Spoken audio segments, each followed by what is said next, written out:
안녕하세요. 저는 젊은 나이에 암에 걸렸지만 희망을 잃지 않고 열심히 살아가고 있는 여자입니다.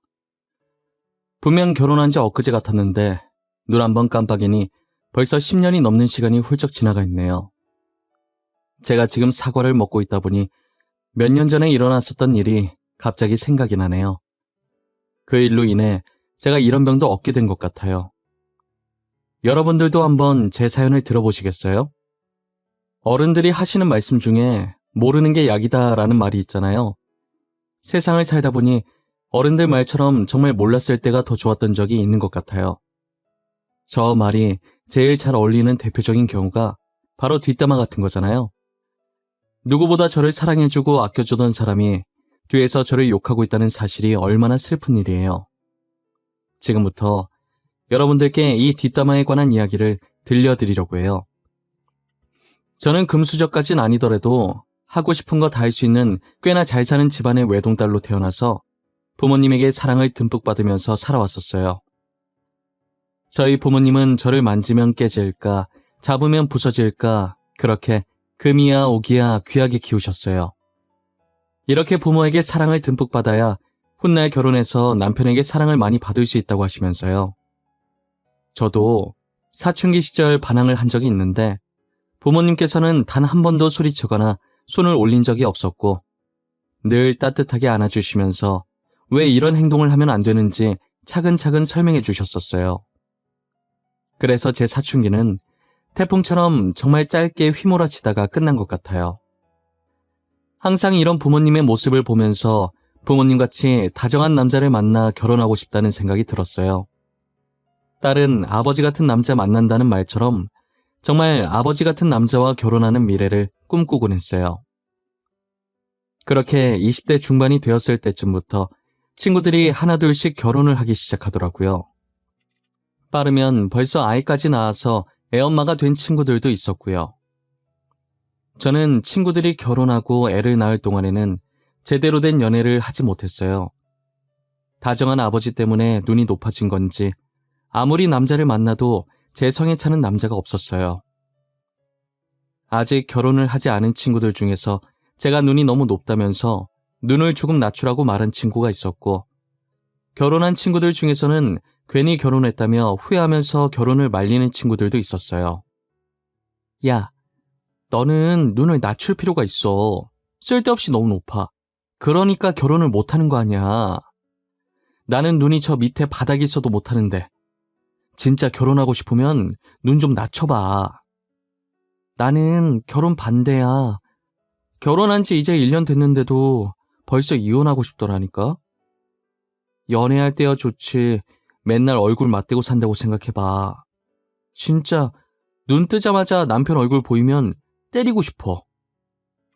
그건 맞아. 그래도 너는 애가 없잖아. 나는 애까지 있어 이혼도 마음대로 못해. 육아는 나 혼자 해. 지금도 봐. 애 안고 너네 앞에 있잖니.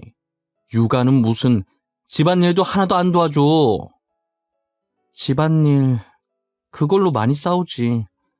나도 우리 신랑이랑 집안일로 많이 싸워. 결혼 전에는 내 손에 물 한 방울 안 묻히게 한다더니 지금은 나보고 별 따오라고 한다니까. 야, 너네 얘기 들으니까 나까지 결혼 안 하고 싶어진다. 결혼은 현실이라고 하더니 그 말 틀린 거 하나 없나 보네. 주변 사람들한테 저런 말들을 듣다 보니 굳이 결혼을 해야 하나 싶은 생각도 들었어요. 그렇다고 비혼주의로 살자니 나중에 늙었을 때 남편이랑 자식들 없이 혼자서 너무 외로울 것 같았어요. 혹시나 제가 혼자 있다가 집에서 다치거나 죽었는데 아무도 모르고 그렇게 쓸쓸히 잊혀지면 어떡해요. 아주 잠깐 상상만 해도 끔찍하고 서러웠어요. 그렇게 혼자서 결혼을 해야 할지 말아야 할지 고민하고 있을 때 운명 같은 남자를 만나게 되었어요. 제가 회사에 입사한 지 얼마 지나지 않아서 남자 직원 한 명이 저희 회사로 이직을 한 거예요. 다들 잘생겼다고 호응하는데 외향적으로는 제 이상형이 아니었기 때문에 처음엔 아무 관심이 없었어요. 제가 강아지상을 되게 좋아하는데 그 직원은 고양이상으로 인상이 날카로웠거든요. 낯가리는 건지 웃지도 않고 굳은 표정으로 일관하길래 첫인상이 좋은 편은 아니었어요. 한동안은 제게 수많은 직원들 중 한 사람, 그 이상도 그 이하도 아닌 존재였어요. 그러다 그 사람과 같이 프로젝트를 하나 하게 되면서 친해지게 되었죠. 친해지고 나니 웃음이 정말 많은 사람이었다는 걸 알게 되었어요. 사소한 거에도 잘 웃어주고 썰렁한 개그를 해도 그 사람이 무안할까봐 배꼽 잡고 웃어주더라고요. 성격도 좋은데 남을 배려할 줄도 알고 알면 알수록 진국인 사람이었던 거예요.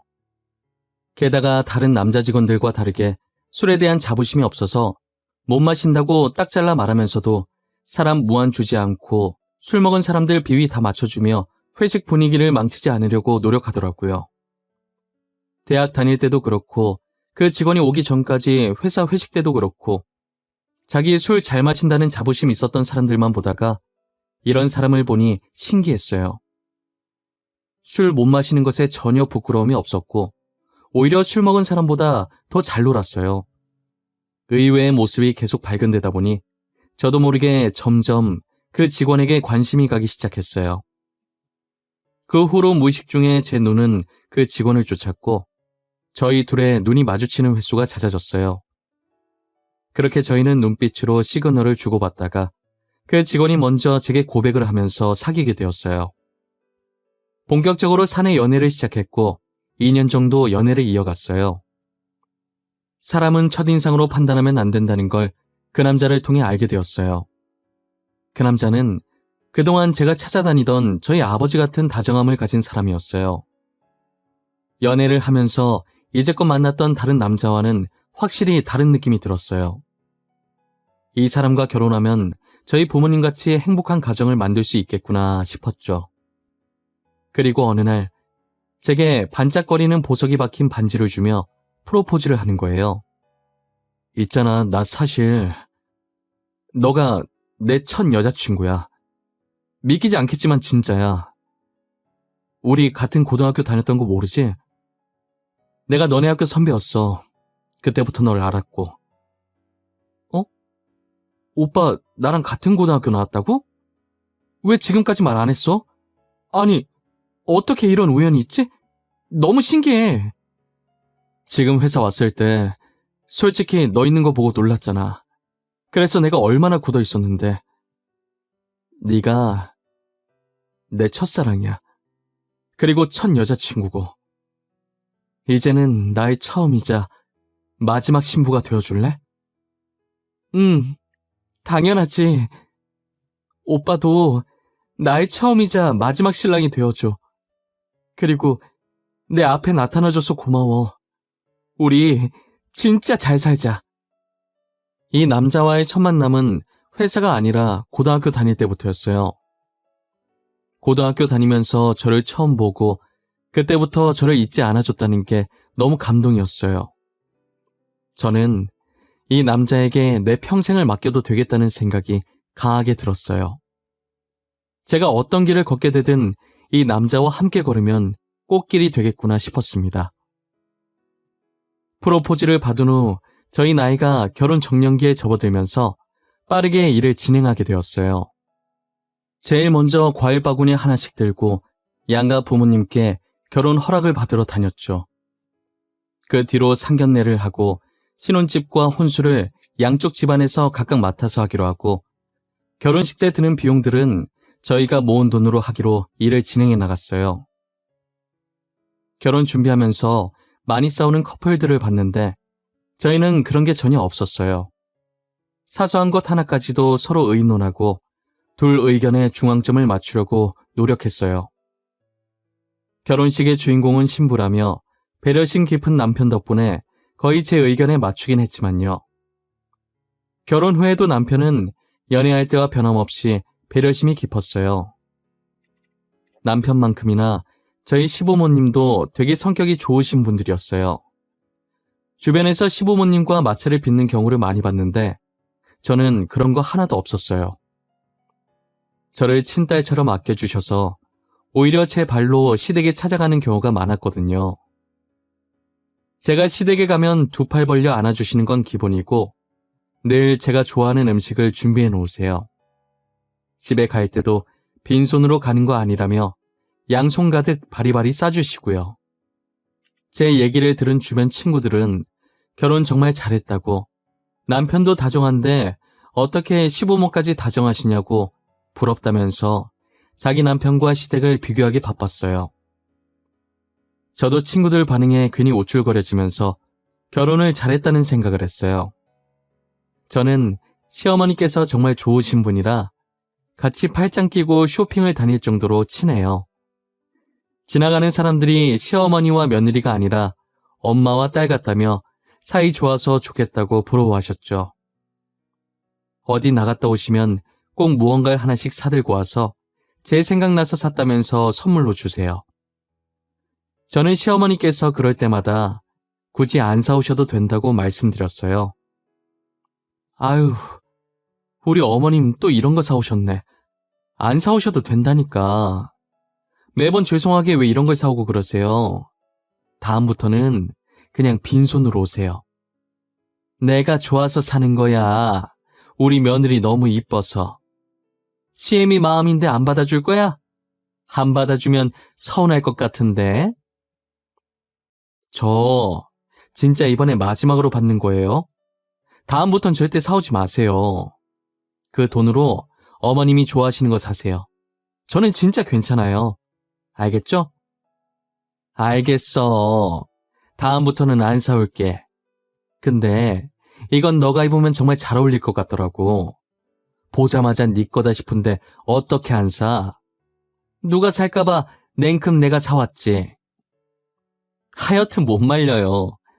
어머님처럼 며느리 잘 챙기는 시어머니는 없을 거예요. 저 정말 전생에 나라를 구했나 봐요. 어머님 같은 분을 만나고 말이에요. 어머, 얘 말 이쁘게 하는 거 봐. 너 일부러 나 기분 좋게 하려고 그러는 거지? 그런 거면 성공이네. 아, 맞다. 너 집 가기 전에 저 통 들고 가. 내가 너 좋아하는 간장게장 만들어놨어. 이렇게 제가 시댁만 갔다 하면 시어머니께서는 저를 빈손으로 보내는 일이 없으셨어요. 하나밖에 없는 며느리 뭐라도 하나 더 줄 것 없나 찾기 바쁘신 분이셨어요. 저는 그런 시어머니를 저희 어머니만큼이나 아끼고 좋아했었어요. 하지만 한없이 다정하고 며느리를 챙기던 시어머니에게도 감춰진 얼굴이 있더라고요. 시어머니께서 평소 사과를 잘 드시는데 꿀사과를 팔길래 사들고 시댁에 찾았어요. 집에 아무도 없었는데 조금 있으면 시어머니께서 들어오실 것 같길래 주방에서 사과를 깎고 있었어요. 제 예상대로 시어머니께서는 얼마 지나지 않아서 집에 들어오셨고 제가 주방에서 오셨냐고 말했지만 전화를 받으면서 들어오셔서 제 말을 듣지 못하신 듯 하셨어요.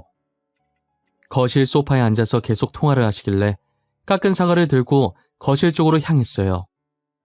그런데 시어머니께서 친구분과 통화하시는 내용이 심상치 않더라고요. 친구분의 말이 끝나고 시어머니께서 말을 하시는데 저는 듣고 거실로 가던 발을 멈췄어요. 니네 며느리는 그래도 양반이야.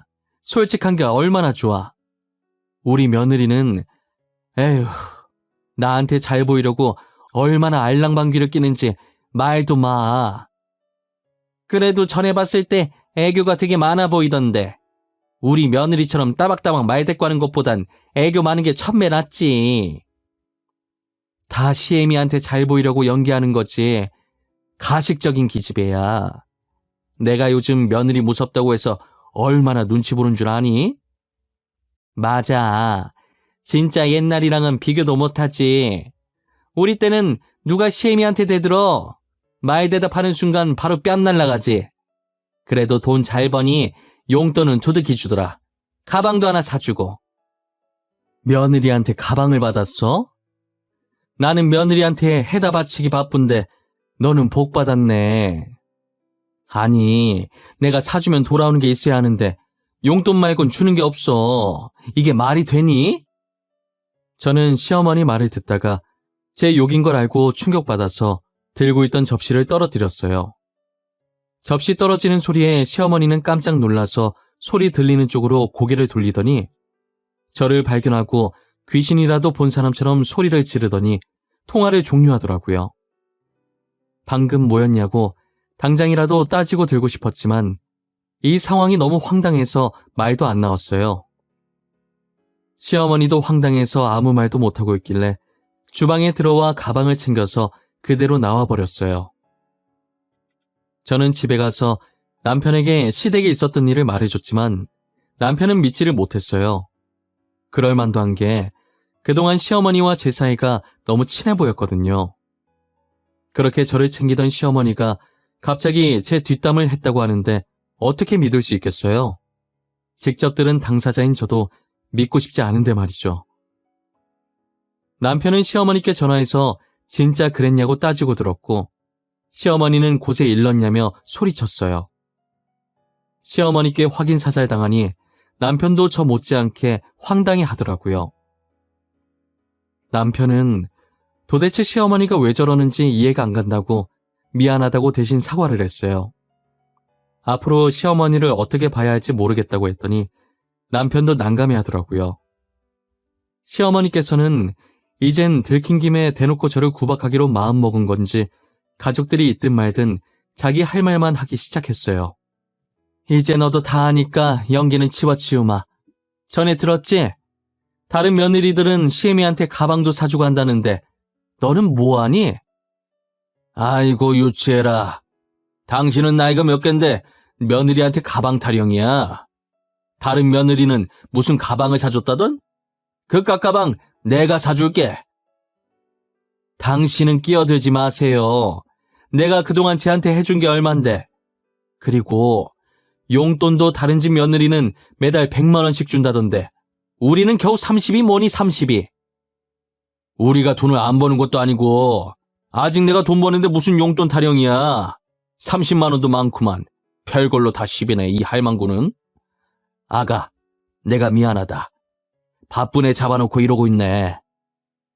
시어머니는 저를 시댁으로 불러서 매번 이렇게 유치하게 선물 타령, 용돈 타령을 하셨어요. 그럴 때마다 시아버지께서 시어머니 말에 딴지를 걸며 저를 도와주셨고요. 한두 번이면 모르겠는데 정말 시도 때도 없이 시댁으로 호출시켜서 저러셨어요. 집에 가서 남편한테 말하면 한두 번은 시어머니한테 화내다가 이젠 신경도 안 쓰는 거예요. 자기가 나서서 고쳐질 거였으면 진작에 고쳐졌을 거라고 아예 포기한 거죠. 선물을 해주고 치우자 싶은 생각에 선물 사드리면 싸가지 없이 선물만 덜렁 보냈다고 화내시는데 도대체 제가 어느 장단에 맞춰야 할지 모르겠더라고요. 어떤 선물을 하든 이것도 싫다 저것도 싫다 하시는데 도대체 뭘 바라시는 건지 감도 안 잡혔어요.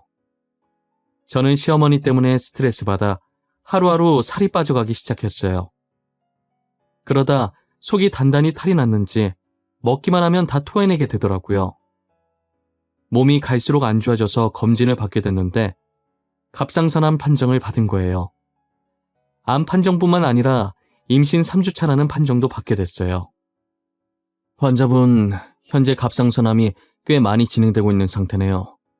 당장 혹 제거 수술을 하셔야 하는데 지금 임신까지 한 상태라서 임신 중단을 하고 바로 수술을 하셔야 할 것 같아요. 네? 선생님, 그게 무슨 말씀이세요? 암이라니. 게다가 제가 임신 중이라고요? 임신 3주차네요. 하지만 안타깝게도 아이를 포기하고 지금 당장 수술 날짜를 잡아야 할 것 같아요. 환자분 같은 경우에는 다행히 다른 곳에 전이는 안 된 것 같은데 지금 암 진행 상태가 빠른 편이거든요. 임신 중단 말곤 방법이 없는 건가요? 임신을 한 상태에서 치료는 못하는 건가요? 엄마가 어떻게 아이를 포기해요? 저는 절대 포기 못해요, 선생님. 죄송합니다. 지금 현재 환자분 상태를 봐선 임신 중단밖에 방법이 없어요. 아니면 환자분이 위험해지세요. 다른 곳 전이 안 됐을 때 빨리 혹을 제거해야 해요.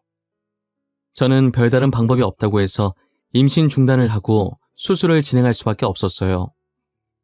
남편도 의사 말에 따르자고 아이는 또 가지면 되니까 일단 저부터 살아달라고 부탁하더라고요.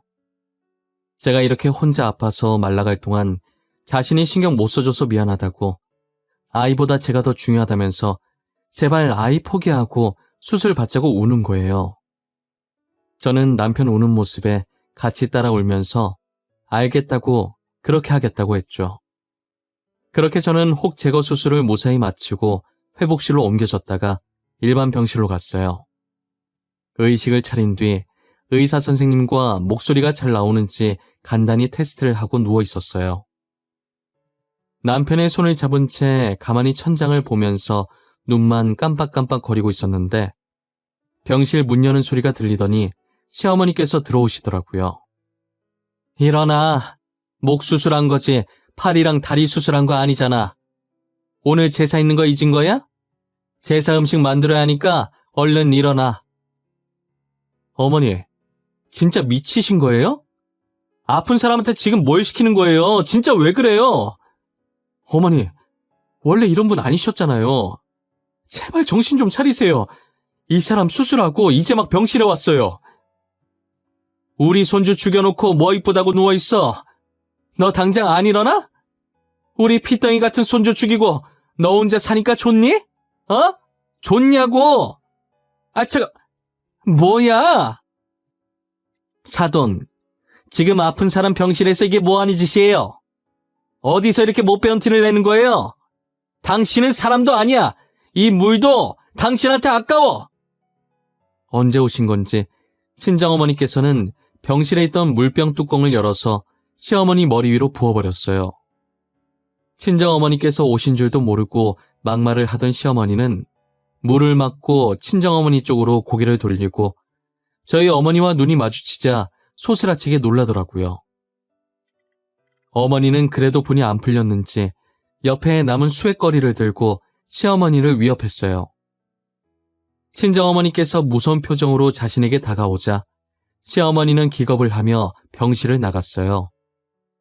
처음 보는 어머니의 화난 모습에 놀라서 저는 눈만 꿈뻑거렸고 남편은 대신 사과하기 바빴어요. 어머니는 계속 고개를 숙이는 남편에게 잘못한 것도 없는 사람이 대신 고개 숙이지 말라며 대신하는 사과는 받지 않을 것이니 본인이 직접 와서 저한테 사과하라고 전하라고 하셨어요. 그리고 아무 일 없었다는 듯 무서운 표정을 풀고 제 머리를 쓰다듬어 주시고 눈물을 닦아주셨어요. 아까 시어머니한테 폭언을 들을 때 너무 서러워서 살짝 울었거든요. 어머니는 사람 같지도 않은 사람 때문에 스트레스 받지 말고 울지도 말라고 하셨어요. 그 사람한테 소비하는 제 감정이 너무 아깝다고 하시면서요. 저는 어머니의 말을 듣고 앞으로 시어머니와 연을 끊어야겠다는 생각이 들었어요. 남편이야 핏줄이니 제가 연 끊으라고 강요는 못하겠고 저 혼자라도 연을 끊겠다고 했죠.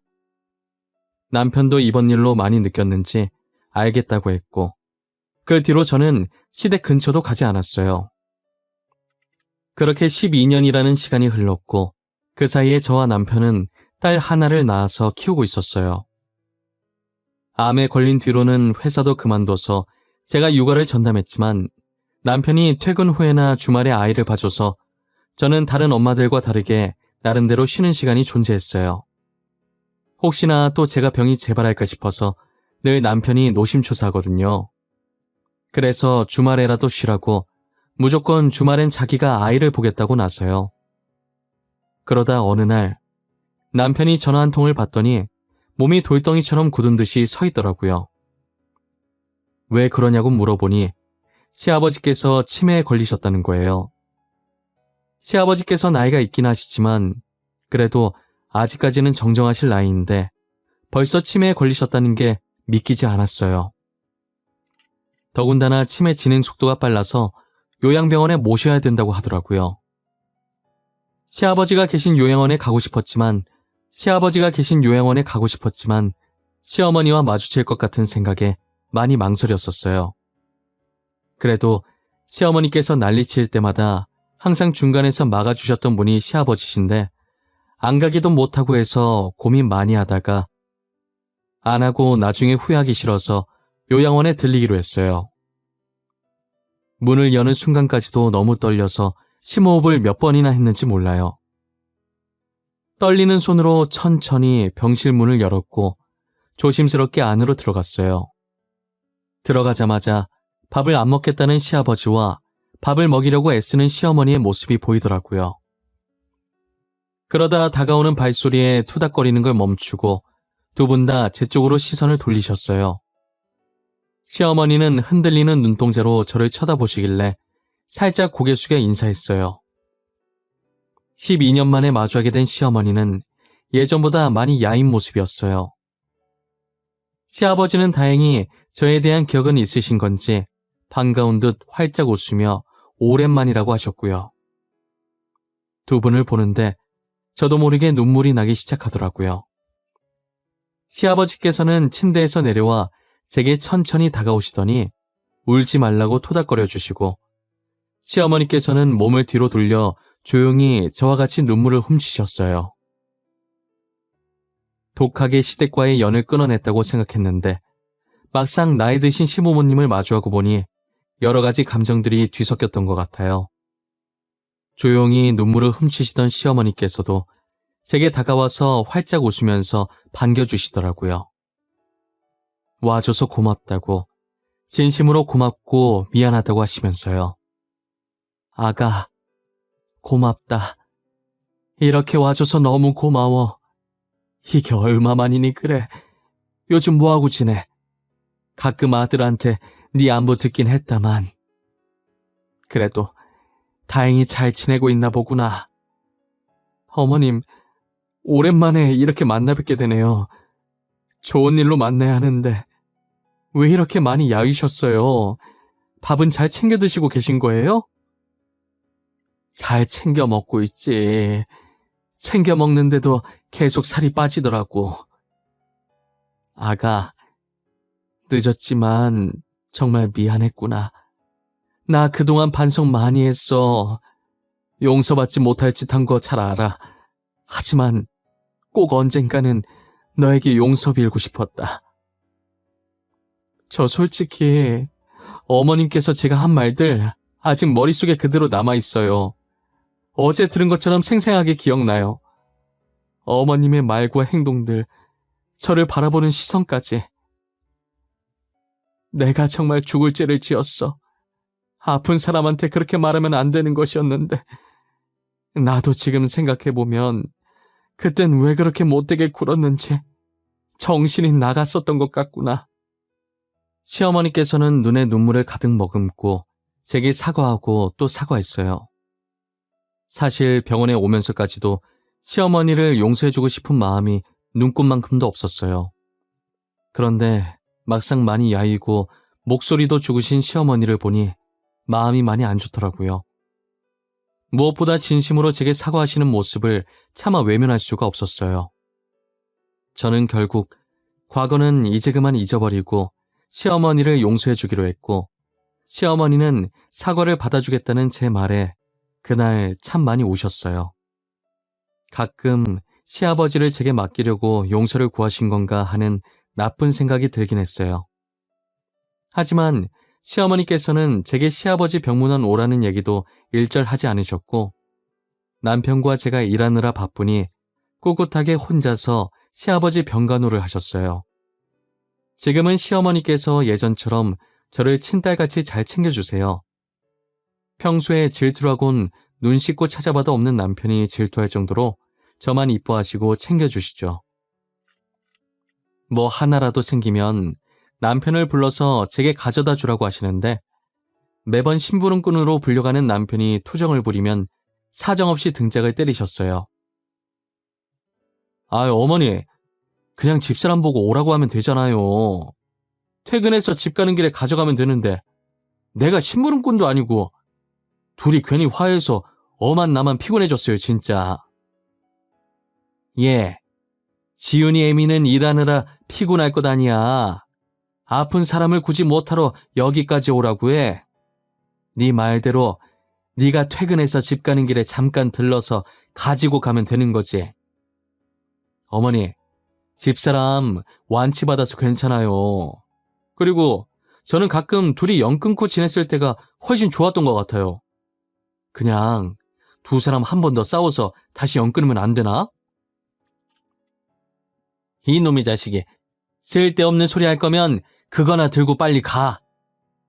졸지의 남편은 저희 심부름꾼이 되었고 저는 시어머니께 공주님 대접을 받으며 살고 있어요.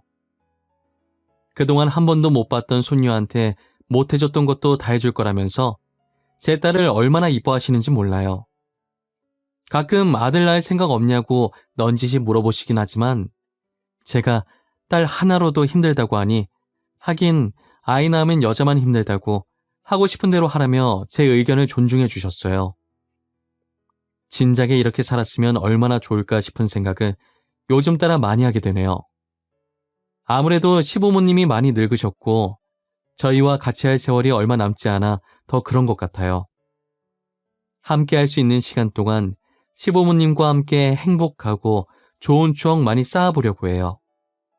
제 사연은 여기까지입니다. 여러분들은 제 사연을 듣고 어떤 기분이 드셨나요? 혹시 시어머니를 왜 용서해줬냐며 저를 한심해하고 계시나요? 하지만 저는 제 선택을 후회하지 않아요. 오히려 용서를 안 했다면 돌아서서 뼈저리게 후회했을 것 같아요. 여러분들도 저와 같이 시댁과의 갈등이 있으시다면 잘 생각하셔서 현명하게 대처해 나가시길 바랄게요. 제 사연 들어주신 모든 분들, 저보다 행복한 일 많이 생기시길 바라고 늘 건강하시길 바랄게요.